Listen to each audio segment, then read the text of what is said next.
हे गिरधपुरी के अवतारी बाबा, तोला सुमरे माँ बिगड़े काम बने। ओ जी हाँ बाबा तोर पग धरे, वहाँ वहाँ बाबा तोर धाम बने।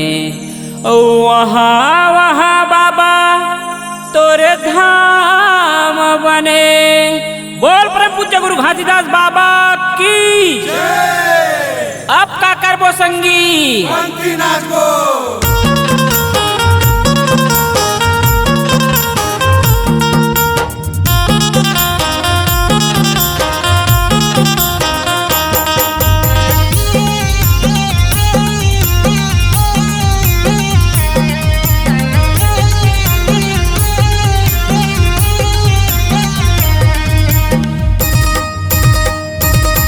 ए सना ना नन्ना नन्ना नन्ना हो, ए सना ना नन्ना नन्ना नन्ना हो। ये देखेला ते गुरु घासीदास बाबा अंगना माँ हो।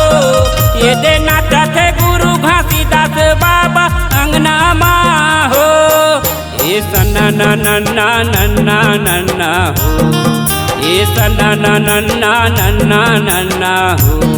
ये देखेला ते गुरु घासीदास बाबा अंगना माँ हो। ये दे नाचा थे गुरु घासीदास बाबा अंगना माँ हो।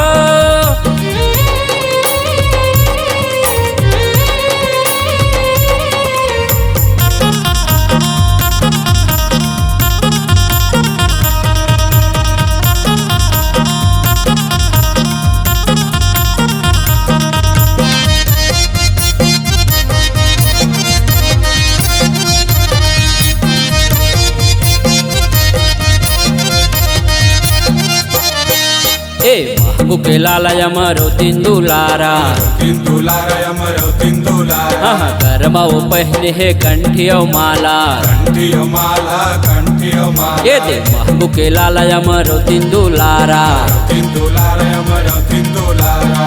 गरमा वो पहने है कंठियो माला, कंठियो माला कंठियो माला। ये सना ना नन्ना नन्ना नन्ना हो, ये सना ना नन्ना नन्ना नन्ना हो।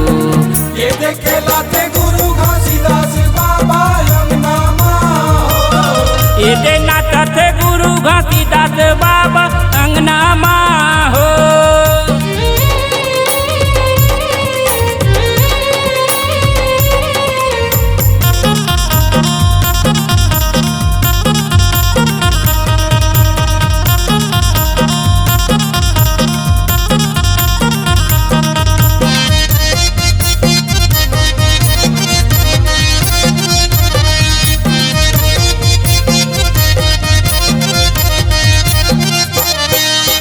पाव खड़ा हो चंदन साजे, चंदन साजे चंदन साजे। झांझ मंजीरा मांदर बाजे, मांदर बाजे मांदर बाजे। ये दे पाव खड़ा हो चंदन साजे, चंदन साजे चंदन साजे। झांझ मंजीरा मांदर बाजे, मांदर बाजे मांदर बाजे। ये सना ना नन्ना नन्ना नन्ना हो, ये सना ना नन्ना नन्ना नन्ना हो।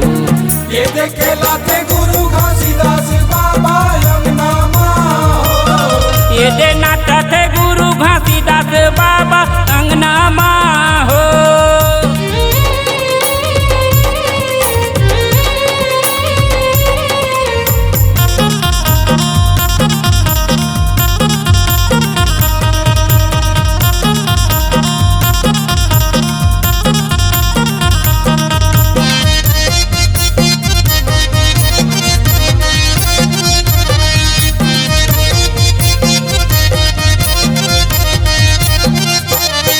हे गिरधपुरी में तोर मेला भरावे, मेला भरावे मेला भरावे। हे तोर दर्शन पर सब जावन लागे, जावन लागे जावन लागे। गिरधपुरी में तोर मेला भरावे, मेला भरावे मेला भरावे। हे तोर दर्शन पर सब जावन लागे, जावन लागे जावन लागे। ये सना ना नन्ना नन्ना नन्ना हो, ये सन्ना ना नन्ना नन्ना नन्ना हो ये देखेला थे गुरु घासीदास बाबा अंगना माँ हो ये देना चाहते गुरु घासीदास बाबा अंगना माँ हो। ये सन्ना ना नन्ना नन्ना नन्ना हो ये सन्ना ना नन्ना नन्ना नन्ना हो ये देखेला थे गुरु घासीदास बाबा